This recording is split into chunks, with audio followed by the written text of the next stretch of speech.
వాసవి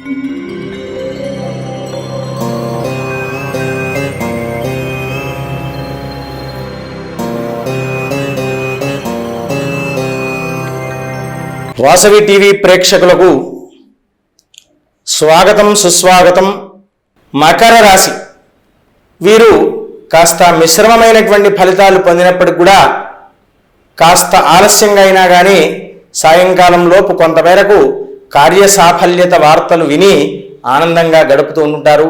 వీరు ప్రధానంగా ఆంజనేయ స్వామికి ఈరోజు ఆకు పూజ చేయించుకోవడం వల్ల వారికి ఆటంకాలు తొలగిపోయి చక్కగా వారి యొక్క కార్య సాఫల్యత నెరవేరు, ఉద్యోగంలో వ్యాపారంలో అన్నిటా శుభ ఫలితాలు పొందే అవకాశం ఉంటుంది. స్వస్తి ప్రజాభ్య పరిపాలయంతాం న్యాయేన మార్గేణ మహిమహేషాః గోబ్రాహ్మణేభ్యః శుభమస్తు నిత్యం. లోకాః సమస్తాః సుఖినో భవంతు.